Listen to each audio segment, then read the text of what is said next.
ऋषि दुर्वासा ने जो मंत्र कुंती को दिया था वह मंत्र किस वेद में है? सूर्य देव ने कुंती के साथ समागम किया, फिर भी वह कन्या ही क्यों बनी रही? लड़की को कन्या क्यों कहते हैं? क्या कुंती ने गर्भ धारण किया था? इन सब जटिल प्रश्नों के उत्तर जानना है तो आज के महाभारत के कुंडला हरण पर्व में इस पूरे एपिसोड को देखिए जो वेद व्यास के द्वारा लिखा गया है।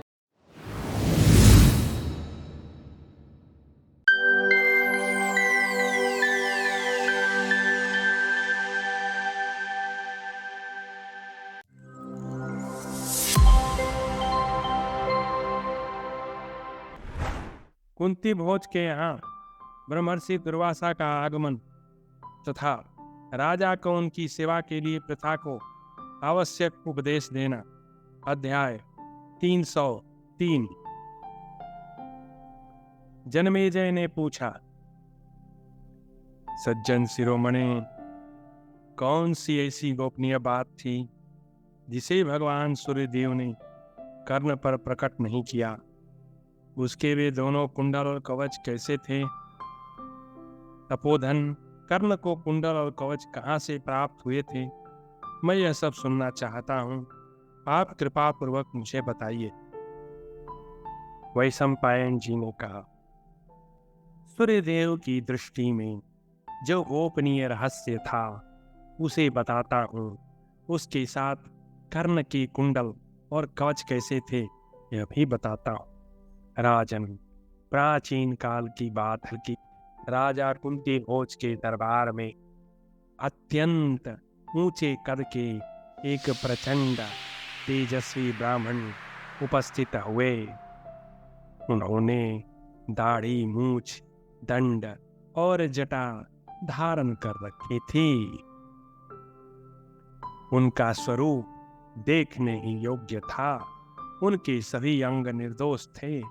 वे तेज से प्रज्वलित होते से जान पड़ते थे। उनके शरीर की कांति मधु की समान पिंगल वर्ण की थी। वे मधुर वचन बोलने वाले तथा तपस्या और स्वाध्याय रूप सद्गुणों से विभूषित थे। उन महातपस्वी ने राजा कुंती भोज से कहा। ब्राह्मण बोले, किसी से ईर्ष्या न करने वाले नरेश, मैं तुम्हारे घर में भिक्षान्न भोजन करना चाहता हूँ। नरेश, परंतु एक सत्य है, तुम या तुम्हारे सेवक कभी मेरे मन की प्रतिकूल आचरण न करें। अनग, यदि तुम्हें मेरी यह सब ठीक जान पड़े तो उस दशा में मैं तुम्हारे घर में निवास करूंगा। मैं अपनी इच्छा के अनुसार जब चाहूंगा चला जाऊंगा और जब जी में आएगा चला आऊंगा। राजन, मेरी सैया और आसन पर बैठना अपराध होगा, अतः यह अपराध कोई न करे। तब राजा कुंती भोज ने बड़ी प्रसन्नता के साथ उत्तर दिया।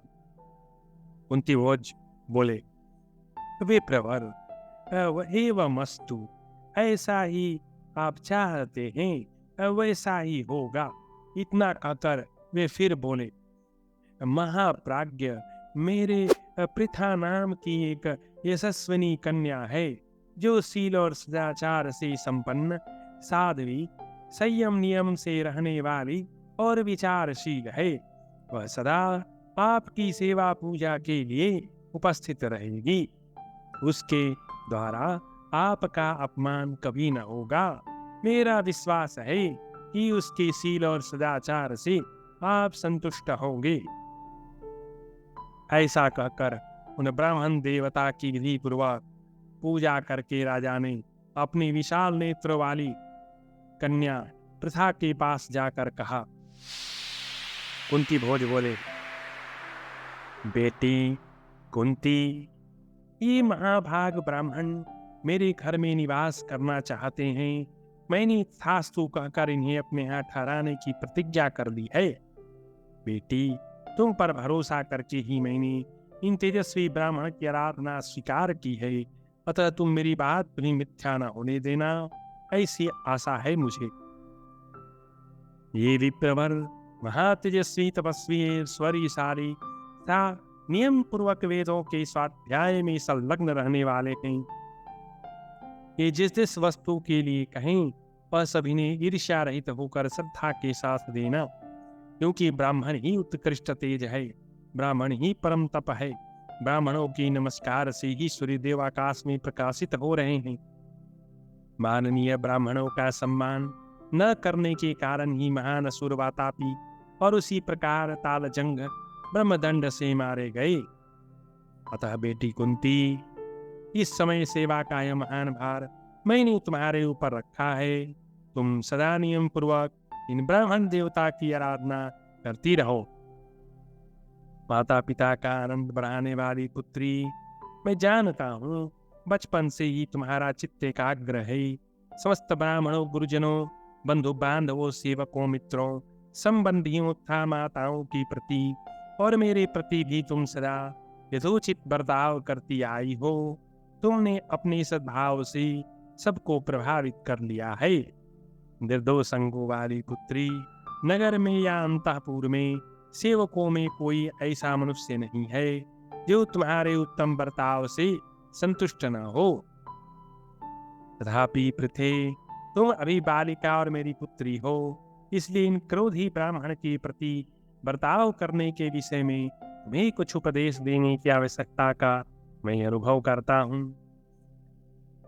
वृष्णि वंश में तुम्हारा जन्म हुआ है। तुम सूरसेन की प्यारी पुत्री हो। पूर्व काल में स्वयं तुम्हारे पिता ने बाल्यावस्था में ही बड़ी प्रसन्नता के साथ तुम्हें मेरे हाथों सौंपा था। तुम वसुदेव की बहन तथा मेरी संतानों में सबसे बड़ी हो। पहले उन्होंने यह प्रतिज्ञा कर रखी थी कि मैं पहली अपनी संतान तुम्हें दे दूंगा। उसी के अनुसार उन्होंने तुम्हें मेरी गोद में अर्पित किया। इस कारण तुम मेरी दत्तक पुत्री हो।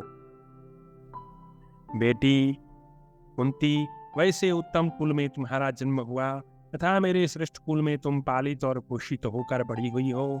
जैसे दल की धारा एक सरोवर से निकलकर दूसरे सरोवर में गिरती है, उसी प्रकार तुम एक सुखमय स्थान से दूसरे सुखमय स्थान में आई हो। शुभे, जो दूषित कुल में उत्पन्न होने वाली स्त्रियां हैं, वे किसी तरह विशेष आग्रह में पड़कर अपने अविवेक के कारण प्रायः बिगड़ जाती हैं, परंतु तुमसे ऐसी आशंका नहीं है। प्रीते, तुम्हारा जन्म राजकुल में हुआ है। तुम्हारा रूप भी अद्भुत है। कुल और स्वरूप के अनुसार ही तुम उत्तम शील, सदाचार और सद्गुणों से संयुक्त एवं संपन्न हो, साथ ही विचारशील भी हो। सुंदर भाव वाली पृथे, तुम दर्प दंभ मान को त्याग कर इन वरदायक ब्राह्मण की आराधना करोगी तो परम कल्याण की भागनी होगी। कल्याणी, तुम पाप रहित हो।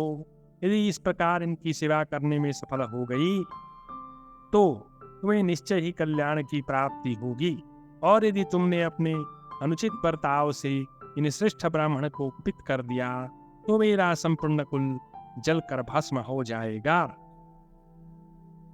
कुंती का पिता से वार्तालाप और ब्राह्मण की परिचर्या, अध्याय 304।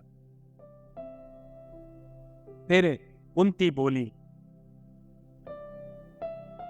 राजन, मैं नियमों में आबद्ध रहकर आपकी प्रतिज्ञा के अनुसार निरंतर इन तपस्वी ब्राह्मण की सेवा पूजा के लिए उपस्थित रहूंगी। राजेंद्र, मैं झूठ नहीं बोलती हूँ। यह मेरा स्वभाव ही है कि मैं ब्राह्मणों की सेवा पूजा करूं, और आपका प्रिय करना तो मेरे लिए परम कल्याण की ही बात है। हे पूजनीय ब्राह्मण, यदि सायंकाल आवे, प्रातः काल पधारे अथवा रात या आधी रात में दर्शन दे, ये कभी भी मेरे मन में क्रोध उत्पन्न कर सकेंगे। मैं हर समय इनकी समुचित सेवा के लिए प्रस्तुत रहूंगी। राजेंद्र, नरश्रेष्ठ, मेरे लिए महान लाभ की बात यही है कि मैं आपके आज्ञा के अधीन रहकर ब्राह्मणों की सेवा पूजा करती हुई सदैव आपका हित साधन करूं। महाराज, विश्वास कीजिए, आपके भवन में निवास करते हुए ये द्विजश्रेष्ठ कभी अपने मन के प्रतिकूल कोई कार्य नहीं देख पाएंगे। यह मैं आपसे सत्य कहती हूँ। निष्पाप नरेश, आपकी मानसिक चिंता दूर हो जानी चाहिए। मैं यही कार्य करने का प्रयत्न करूंगी जो इन तपस्वी ब्राह्मण को प्रिय और आपके लिए हितकर हो। क्योंकि पृथ्वी पते महाभाग ब्राह्मण भली भांति पूजित होने पर सेवकों को तारने में समर्थ होते हैं और इसके विपरीत अपमानित होने पर विनाशकारी बन जाते हैं। मैं इस बात को जानती हूँ, अतः इन श्रेष्ठ ब्राह्मण को सब तरह से संतुष्ट रखूंगी। राजन, मेरे कारण इन श्रेष्ठ से आपको कोई कष्ट नहीं प्राप्त होगा। राजेंद्र, किसी बालिका द्वारा अपराध बन जाने पर भी ब्राह्मण लोग राजाओं का अमंगल करने को उद्यत हो जाते हैं। जैसे प्राचीन काल में सुकन्या द्वारा अपराध होने पर महर्षि चैन महाराज सरयति का अनिष्ट करने को उद्यत हो गए थे। नरेंद्र, आपने ब्राह्मण के प्रति बर्ताव करने के विषय में जो कुछ कहा, उसके अनुसार मैं उत्तम नियमों के पालन में इन श्रेष्ठ ब्राह्मण की सेवा में उपस्थित रहूंगी। युधिष्ठिर, इस प्रकार कहती हुई कुंती को बार बार गले से लगाकर राजा ने उसकी बातों का समर्थन किया और कैसे कैसे क्या क्या करना चाहिए इसके विषय में उसे सुनिश्चित आदेश दिया। राजा फिर बोले, भद्रे, आनंदिते, बेटी कुंती, मेरे तुम्हारे तथा कुल के हित के लिए तुम्हें निशंक भाव से इसी तरह सब कार्य करना चाहिए। ब्राह्मण प्रेमी महायशस्वी राजा कुंती भोज ने पुत्री से ऐसा कहकर उन आए हुए द्विज की सेवा में प्रथा को दे दिया और कहा। राजा बोले, ब्राह्मण, यह मेरी पुत्री प्रथा अभी बालिका है, सुख से पली है। यदि आपका कोई अपराध कर बैठे तो भी आप इसे मन में न लाइएगा। वृद्ध बालक और तपस्वी जन यदि कोई अपराध कर दें तो भी आप जैसे महाभाग ब्राह्मण प्रायः कभी उन पर क्रोध नहीं करते। ये प्रवर सेवक का महान अपराध होने पर भी ब्राह्मण को क्षमा करनी चाहिए तथा शक्ति और उत्साह के अनुसार उनके द्वारा की हुई सेवा पूजा स्वीकार कर लेनी चाहिए। तब ब्राह्मण ने तथास्तु कहकर राजा का अनुरोध मान लिया। इससे उनके मन में बड़ी प्रसन्नता हुई। उन्होंने ब्राह्मण को रहने के लिए हंस और चंद्रमा की किरणों के समान एक उज्ज्वल भवन दे दिया। वहां अग्निहोत्र गृह में उनके लिए चमचमाते हुए सुंदर आसन की व्यवस्था हो गई। भोजन आदि की सब सामग्री भी राजा ने प्रस्तुत कर दी। राजकुमारी कुंती आलस्य अभिमान को दूर भगाकर ब्राह्मण की आराधना में बड़े यत्न से संलग्न हो गई। बाहर भीतर से शुद्ध हो सती साध्वी प्रथा उन पूजनीय ब्राह्मण के पास जाकर देवता की भांति उनकी विधिवत आराधना करके उन्हें पूर्ण रूप से संतुष्ट रखने लगी। कुंती की सेवा से संतुष्ट होकर तपस्वी ब्राह्मण का उसको मंत्र का उपदेश देना। अध्याय 305। वैशंपायन जी कहते हैं, महाराज जन्मेजय, इस प्रकार वह कन्या पृथा कठोर व्रत का पालन करती हुई शुद्ध हृदय से उत्तम व्रतधारी ब्राह्मण को अपनी सेवाओं द्वारा संतुष्ट रखने लगी। राजेंद्र, वे श्रेष्ठ ब्राह्मण कभी यह कहकर कि मैं प्रातः काल लौट आऊंगा चल देते और सायंकाल अथवा बहुत रात बीत जाने पर पुनः वापस आते थे, परंतु वह कन्या प्रतिदिन हर समय पहले की अपेक्षा अधिक अधिक परिणाम में भक्ष भोजन आदि सामग्री था शय्या आसन आदि प्रस्तुत करके उनका सेवा सत्कार किया करती थी। नित्य प्रति अन्न आदि के द्वारा उन ब्राह्मण का सत्कार अन्य दिनों की अपेक्षा बढ़कर ही होता था। उनके लिए शय्या आसन आदि की सुविधा भी पहले की अपेक्षा अधिक दी जाती थी। किसी बात में तनिक भी कमी नहीं पाई जाती थी। राजन, वे ब्राह्मण कभी धिक्कारते, कभी बात बात में दोषारोपण करते, प्रायः कटुवचन बोला करते, वो भी प्रथा उनके प्रति कोई अप्रिय बर्ताव नहीं करती थी। वे कभी ऐसे समय में लौट कर आते जबकि प्रथा को दूसरे कामों से दम लेने की भी फुर्सत न होती थी, और वे कई दिनों तक आते ही नहीं थे। आने पर भी ऐसा भोजन मांग लेते जो अत्यंत दुर्लभ होता, परंतु कुंती उन्हें उनकी मांगी हुई सब वस्तुएं इस प्रकार प्रस्तुत कर देती थी मानो उनको पहले से ही तैयार करके रखा हो। वह अत्यंत संयत होकर शिष्य पुत्र था छोटी बहन की भांति सदा उनकी सेवा में लगी रहती थी।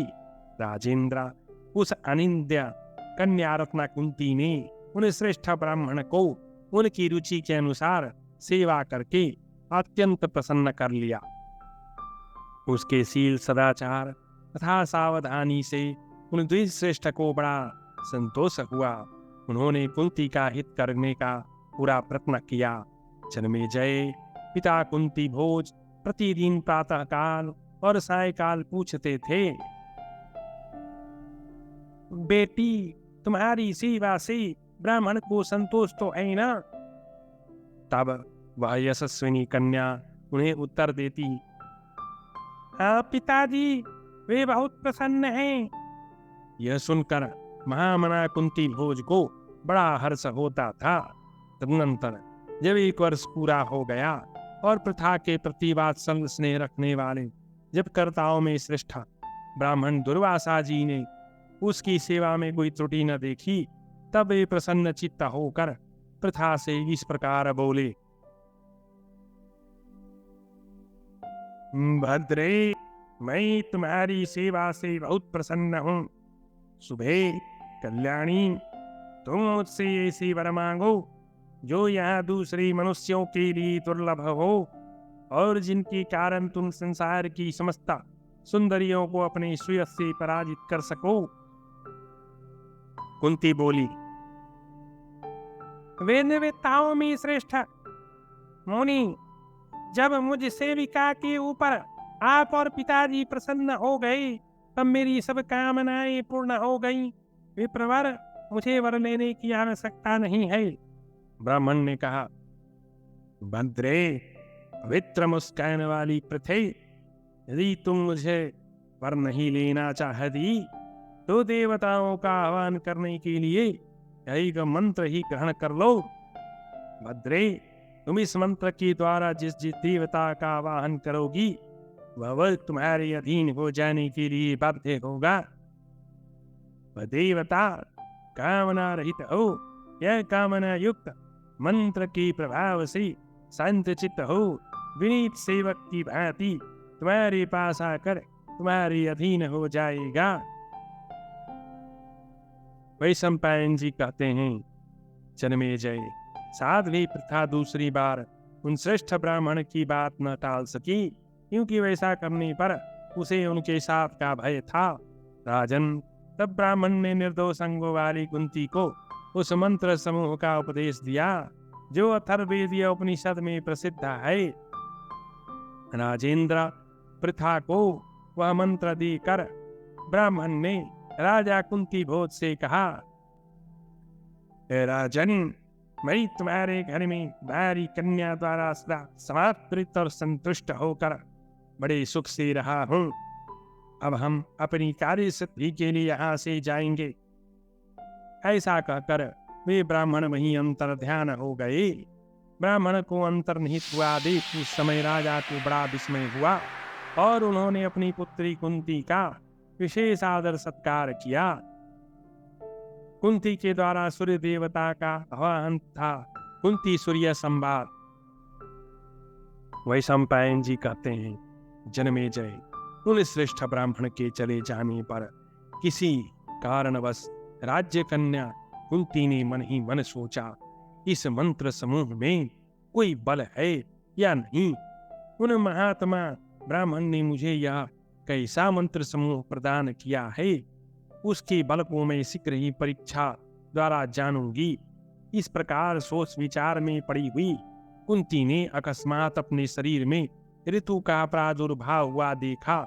कन्यावस्था में ही अपनी को रजस्वला पाकर उस बालिका ने लज्जा का अनुभव किया। तदनंतर एक दिन कुंती अपने महल के भीतर एक बहुमूल्य पलंग पर लेटी थी। उसी समय उसने पूर्व दिशा में उदित होते हुए सूर्यमंडल की ओर दृष्टिपात किया। प्रातः संध्या के समय उगते हुए सूर्य की और देखने में सुमध्यमा कुंती को तनिक भी ताप का अनुभव न हुआ। उसकी मन और नेत्र उन्हीं में आसक्त हो गए। उस समय उसकी दिव्य दृष्टि हो गई। उसने दिव्य रूप में दिखाई देने वाले भगवान सूर्य को देखा। वे कवच धारण किए हुए कुंडलों से विभूषित थे। नरेश्वर, उन्हें देखकर कुंती के मन में अपने मंत्र की शक्ति की परीक्षा करने के लिए कौतूहल हुआ। तब उस सुंदरी राजकन्या ने सूर्यदेव का आवाहन किया। उसने विधि पूर्वक आचमन और प्राणायाम करके भगवान दिवाकर का आवाहन किया। राजन, तब भगवान सूर्य बड़ी उतावली के साथ वहां आ गए। उनकी कांति मधु के समान पिंगल वर्ण की थी। भुजाएं बड़ी बड़ी और ग्रीवा शंख के समान थी। वे हंसते हुए से जान पड़ते थे। उनकी भुजाओं में बाजू बंद चमक रहे थे और मस्तक पर बंधा हुआ मुकुट शोभा पाता था। वे संपूर्ण दिशाओं को प्रज्वलित सी कर रहे थे। वे योग शक्ति से अपने दो स्वरूप बनाकर एक से वहां आए और दूसरे से आकाश में तपते रहे। उन्होंने कुंती को समझाते हुए परम मधुर वाणी में कहा। सूर्यदेव बोले, भद्रे, मैं तुम्हारे मंत्र के बल से आकृष्ट होकर तुम्हारे वश में आ गया हूँ। राजकुमारी, बताओ, तुम्हारे अधीन रहकर मैं कौन सा कार्य करूं? तुम जो कहोगी वही करूंगा। कुंती बोली, भगवान, आप जहां से आए हैं वहीं पधारिए। मैंने आपको कौतूहलवश ही बुलाया था। प्रभु, प्रसन्न होइए। सूर्यदेव ने कहा, तनु मध्य, जैसा तुम कह रही हो उसके अनुसार मैं चला तो जाऊंगा, परंतु किसी देवता को बुलाकर उसे व्यर्थ लौटा देना न्याय की बात नहीं है। सुभागे, तुम्हारे मन में यह संकल्प उठा था कि सूर्यदेव से मुझे एक ऐसा पुत्र प्राप्त हो जो संसार में अनुपम पराक्रमी था, जन्म से दिव्य कवच एवं कुंडलों से सुशोभित हो। अतः गजगामिनी, तुम मुझे अपना शरीर समर्पित कर दो। अंगने, ऐसा करने से तुम्हें अपने संकल्प के अनुसार तेजस्वी पुत्र प्राप्त होगा। भद्रे, सुंदर मुस्कान वाली पृथ्वी, तुमसे समागम कर कर मैं पुनः लौट जाऊंगा, परंतु यदि आज तुम मेरा प्रिय वचन नहीं मानोगी तो मैं कुपित होकर तुमको उस मंत्रदाता ब्राह्मण को और तुम्हारे पिता को भी शाप दे दूंगा। तुम्हारे कारण मैं इन सबको जलाकर भस्म कर दूंगा, इसमें संशय नहीं। तुम्हारे मूर्ख पिता को भी मैं जला दूंगा, जो तुम्हारे इस अन्याय को नहीं जानता है तथा जिसने तुम्हारे शील और सदाचार को जाने बिना ही मंत्र का उपदेश दिया, उस ब्राह्मण को भी अच्छे सीख दूंगा। भामिनी, ये इंद्र आदि समस्त देवता आकाश में खड़े होकर मुस्कुराते हुए से मेरी ओर इस भाव से देख रहे हैं, मैं तुम्हारे द्वारा कैसा ठगा गया। देखो ना, इन देवताओं की ओर मैंने तुम्हें पहले से ही दिव्य दृष्टि दे दी है, जिससे तुम मुझे देख सकती हो। वैशंपायन जी कहते हैं, जन्मेजय, जब राजकुमारी कुंती ने आकाश में अपने अपने विमानों पर बैठे हुए सब देवताओं को देखा, जैसे सहस्रों किरणों से युक्त भगवान सूर्य अत्यंत दीप्तिमान दिखाई देते हैं, उसी प्रकार वे सब देवता प्रकाशित हो रहे थे। उन्हें देखकर बालिका कुंती को लज्जा हुई। उस देवी ने भयभीत होकर सूर्यदेव से कहा।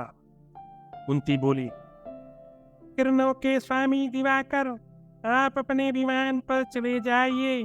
छोटी बालिका होने के कारण मेरे द्वारा आपको बुलाने का यह दुखदायक अपराध बन गया है। मेरे पिता माता अन्य गुरुजन ही मेरे शरीर को देने का अधिकार रखते हैं। मैं अपने धर्म का लोप न करूंगी। स्त्रियों के सदाचार में अपने शरीर की पवित्रता को बनाए रखना प्रधान है और संसार में उसी की प्रशंसा की जाती है। प्रभो प्रभाकर, मैंने अपने बल स्वभाव के कारण मंत्र का बल जानने के लिए आपका आवाहन किया है। एक अनजान बालिका समझकर आप मेरे इस अपराध को क्षमा कर दें। सूर्यदेव ने कहा, कुंती भोज कुमारी, कुंती बालिका, समझकर ही मैं तुमसे इतना अनुनय विनय कर रहा हूँ। दूसरी कोई स्त्री मुझसे अनुनय का अवसर नहीं पा सकती। भीरू, तुम मुझे अपना शरीर अर्पण करो। ऐसा करने से ही तुम्हें शांति प्राप्त हो सकती है। निर्दोष अंगों वाली सुंदरी, तुमने मंत्र द्वारा मेरा आह्वान किया। उस दशा में उस आह्वान को व्यर्थ करके तुमसे मिले बिना लौट जाना मेरे लिए उचित न होगा। भीरू, यदि मैं इसी तरह लौटूंगा तो जगत में मेरा उपहास होगा। शुभे, संपूर्ण देवताओं की दृष्टि में मुझे निंदनीय बनना पड़ेगा। अतः तुम मेरे साथ समागम करो। तुम मेरे ही समान पुत्र पाओगी और समस्त संसार में विशिष्ट समझी जाओगी, इसमें संशय नहीं है। सूर्य द्वारा कुंती के उदर में गर्भ स्थापना। अध्याय 307। वैशंपायन जी कहते हैं, जन्मेजय, इस प्रकार आज कन्या मनस्विनी कुंती नाना प्रकार से मधुर वचन कहकर अनुनय विनय करने पर भी भगवान सूर्य को मनाने में सफल न हो सकी। राजन, जब वह बाला अंधकार नाशक भगवान सूर्य को टाल न सकी, तब साप से भयभीत हो दीर्घ काल तक मन ही मन कुछ सोचने लगी। उसने सोचा, कुंती सोची, अब मैं क्या करूं जिससे मेरे कारण मेरे निरपराध पिता था निर्दोष ब्राह्मण को क्रोध में भरे हुए इन सूर्यदेव से श्राप न प्राप्त हो। सज्जन बालक को भी चाहिए कि वह अत्यंत मोह के कारण पाप शून्य तेजस्वी था तपस्वी पुरुषों के अत्यंत निकट न जाए। परंतु मैं तो आज अत्यंत भयभीत हूँ, भगवान सूर्यदेव के हाथ में पड़ गई हूँ, तो भी स्वयं अपने शरीर को देने जैसा न करने योग्य नीच पाप कर्म कैसे करूं। वैशंपायन जी कहते हैं, नृपश्रेष्ठ, कुंती साप से अत्यंत डर कर मन ही मन तरह तरह की बात सोच रही थी। उसके सारे अंग मोह से व्याप्त थे। वह बार बार आश्चर्यचकित हो रही थी। एक ओर तो वह साप से आतंकित थी, दूसरी ओर उसे भाई बंधुओं का भय लगा हुआ था। भूपाल, उस दशा में वह लज्जा के कारण विशृंखल वाणी द्वारा सूर्यदेव से इस प्रकार बोली। कुंती ने कहा, देव, मेरे पिता माता तथा अन्य बांधव जीवित हैं। इन सब के जीते जी स्वयं आत्मदान करने पर कहीं शास्त्रीय विधि का लोप न हो जाए। भगवान, यदि आपके साथ मेरा वेदोक्त विधि से विपरीत समागम हो तो मेरे ही कारण जगत में इस कुल की कीर्ति नष्ट हो जाएगी। अथवा तपोबल तपने वालों में श्रेष्ठ दिवाकर यदि बंधुजनों के दिए बिना मेरे साथ अपने समागम को आप धर्मयुक्त समझते हैं तो मैं आपकी शिक्षा को पूर्ण कर सकती हूँ। नुधर्षदेव, क्या मैं आपको आत्मदान करके भी सती साध्वी रह सकती हूँ? आप में ही देहधारियों के धर्म यश कीर्ति तथा आयु प्रतिष्ठित है। भगवान सूर्य ने कहा, सुचिस्मति बरारोही, तुम्हारा कल्याण हो। तुम मेरी बात सुनो। तुम्हारे पिता माता अथवा गुरुजन तुम्हें इस काम से रोकने में समर्थ नहीं है।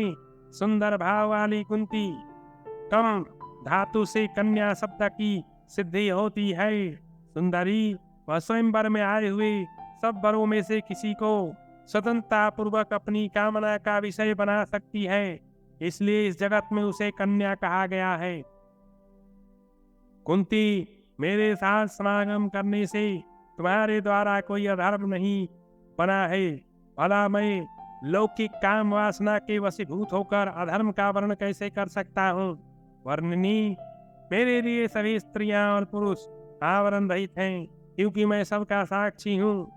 जो अन्य सब विकार है वह तो प्राकृतिक मनुष्यों का स्वभाव है। तुम मेरे साथ समागम करके पुनः कन्या बनी रहोगी और तुम्हें बाहुबल एवं महायशस्वी पुत्र प्राप्त होगा। कुंती बोली, समस्त अंधकार को दूर करने वाले सूर्यदेव, यदि आपसे मुझे पुत्र प्राप्त हो तो वह महाबाहु महाबली था, कुंडल और कवच से विभूषित सूर्यवीर हो। सूर्यदेव ने कहा, भद्रे, तुम्हारा पुत्र महाबाहु कुंडल धारी था, दिव्य कवच धारण करने वाला होगा। उसकी कुंडल कवच दोनों अमृतमय होंगे। कुंती बोली, प्रभो, आप मेरे गर्भ से जिसको जन्म देंगे उस मेरे पुत्र के कुंडल और कवच यदि अमृत से उत्पन्न हुए होंगे तो भगवान, आपने जैसा कहा है उसी रूप में मेरा आपके साथ समागम हो।